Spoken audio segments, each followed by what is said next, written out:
Film.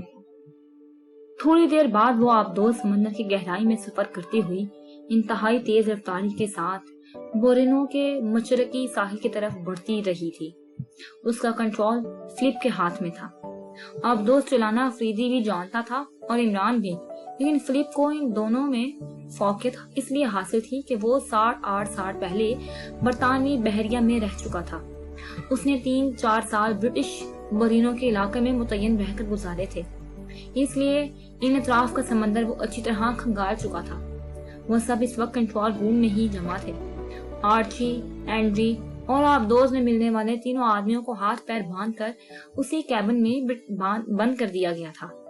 Make Donald کو وہ لوگ اپنے ساتھ کنٹرول روم میں ہی لے آئے تھے اور اس وقت اسے یہ پوچھا جا رہا تھا کہ وہ ڈبیاں کھولنے کا طریقہ کون سا ہے کہ اس میں سے اس خوفناک اور تباہ کن نجات کو زر نہ پہنچ سکے۔ میں تم لوگوں کو کس طرح یقین دلاؤں کہ میں اس سے ناواقف ہوں؟ میک ڈونلڈ نے ہاتھ ملتے ہوئے کہا۔ بتاؤ میں کس طرح یقین دلاؤں؟ سر کے بل کھڑے ہو گئے یقین دلاؤ۔ عمران نے خصیلی آواز میں کہا۔ کیوں نہ ہم اس کی تلاشی لیں؟ مالونوف نے خیال ظاہر کیا۔ ایسا ضرور ہونا چاہیے، فریدی بولا۔ وہ ان سب سے الگ تھلگ فلپ کے قریب کھڑا تھا۔ پھر تلاشی بھی لے لی گئی، لیکن بے سود۔ کوئی ایسی چیز نہیں مل سکی جس سے اس کی معلومات میں اضافہ ہوتا۔ اچانک فریدی آگے بڑھ کر میک ڈونلڈ کے سامنے پہنچ گیا اور اس کی آنکھوں میں دیکھتا ہوا بولا، کیا وقت ہے؟ کیا مسئلہ ہے اب؟ میک ڈونلڈ ہکلا گیا۔ وقت پوچھ رہا ہوں، فریدی نے نرم لہجے میں کہا۔ میری گھڑی شاید کچھ لیٹ ہو گئی ہے۔ میک ڈونلڈ نے اپنی کڑائی پر بندھی ہوئی گھڑی پر نظر ڈالتے ہوئے کہا، 10 بجنے میں 5 منٹ۔ پھر وہ جلدی سے اپنا ہاتھ نیچے گرانے والا تھا کہ فریدی نے اسے کلائی پکڑ لی۔ بڑے موٹے قسم کی گھڑی استعمال کرتے ہو تم؟ وہ بڑبڑانے والے انداز میں گھڑی کی طرف دیکھتا ہوا بولا، حالانکہ آج کل پتلی گھڑیوں کا رواج ہے۔ پسند اپنی اپنی، میک ڈونلڈ نے لاپرواہی سے کہا۔ پھر اس نے اپنی کلائی چھڑانے کی کوشش کی، لیکن فریدی کی گرفت بڑی مضبوط تھی۔ میں گھڑی دیکھنا چاہتا ہوں، فریدی نے پرسکون لہجے میں کہا۔ ذرا اتارنا۔ وہ لوگ بڑی حیرت سے فریدی کی طرف دیکھ رہے تھے۔ اب انہوں نے میک ڈونلڈ کے چہرے کا رنگ بھی بدلتے دیکھ لیا تھا۔ پھر اس سے پہلے کہ میک ڈونلڈ کچھ کہتا، فریدی نے خود ہی اس کے ہاتھ سے گھڑی اتار لی۔ پھر اپنے ساتھیوں کی طرف مڑ کر بولا، کیا کسی کے پاس قلم تراش چاقو ہے؟ میں اس گھڑی کو کھولنا چاہتا ہوں۔ عمران نے اپنی جیب سے قلم تراش چاقو نکالا۔ اس گھڑی میں کیا ہوگا؟ اسد بڑبڑایا۔ فریدی اب گھڑی کھولنے کی کوشش کر رہا تھا۔ میک ڈونلڈ کا منہ ذرا سا نکل آیا۔ مالونوف وغیرہ اسے معنی خیز نظروں سے دیکھنے لگے۔ فریدی کو گھڑی کھولنے میں دیر نہیں لگی تھی۔ مشینری سے اسکیل بیک الگ ہوتے ہی ایک چھوٹی سی فلم نیچے گری۔ فریدی نے فوراً ہی جھک کر اسے اٹھا لیا۔ یہ ایک تحریری تصویر کا نیگیٹو تھا۔ اوہ، یہ کیا ہے؟ فلم؟ وہ لوگ کہتے ہوئے ایک دم فریدی کے قریب ہو گئے تاکہ اس فلم کو دیکھ سکے۔ حمید، تم میک ڈونلڈ کا خیال رکھو، فریدی بولا۔ حمید پیچھے ہٹ گیا اور پھر میک ڈونلڈ کو گھورتا ہوا بولا، کیوں دوست، یہ فلم کیسی ہے؟ مجھ کو نہیں معلوم، میک ڈونلڈ نے بھرائی ہوئی آواز میں کہا۔ حمید منہ بنا کر اسے اس طرح گھورنے لگا جیسے چانٹا مار دینے کے امکان پر غور کر رہا ہو۔ ادھر فریدی اور وہ لوگ فلم پر جھکے ہوئے تھے، لیکن وہ اس طرح باریک تحریر کو نہ پڑھ سکے جو 1 انچ لمبی اور 1.25 انچ چوڑی فلم تھی۔ میرا خیال ہے اسے محدب شیشے سے پڑھا جا سکے گا، لاک نے اپنی جیب میں ہاتھ ڈالتے ہوئے کہا۔ فلپ اب بھی کنٹرول پر بیٹھا ہوا تھا۔ اس نے وہیں سے بلند آواز میں پوچھا، کیا کوئی خاص چیز ہاتھ لگی ہے؟ ہاں مسٹر فلپ، فاروق نے کہا۔ 1 منٹ ٹھہریے، پھر ہم آپ کو اس کے بارے میں تفصیل سے بتا سکیں گے۔ لاک نے اپنی جیب سے ایک بڑا آتشی شیشہ نکالا۔ اس کی مدد سے وہ لوگ اس تحریر کو پڑھنے میں کامیاب ہو گئے۔ مائی گاڈ، عارضے کے منہ سے بے اختیار نکلا تھا۔ ان سب کے چہروں پر ایک رنگ آ کر گزر گیا تھا۔ شاید رونگٹے بھی کھڑے ہوئے ہوں گے، لیکن یہ شاید ان کے وہم و گمان میں بھی نہ رہی ہوگی کہ وہ ایجاد اتنی ہولناک بھی ہو سکتی تھی۔ میرا خیال ہے کہ ہمیں یہ تحریر ایک کاغذ پر بھی لکھ لینا چاہیے، اسد نے تجویز پیش کی۔ میری دانت میں اس کی ضرورت نہیں، فریدی بولا۔ یہ ایک مختصر سی تحریر ہے اور اس کی خاص باتیں ہمیں یاد رہیں گی۔ مناسب تو یہ ہے کہ ہم اس فلم کو ضائع کر دیں۔ ہاں،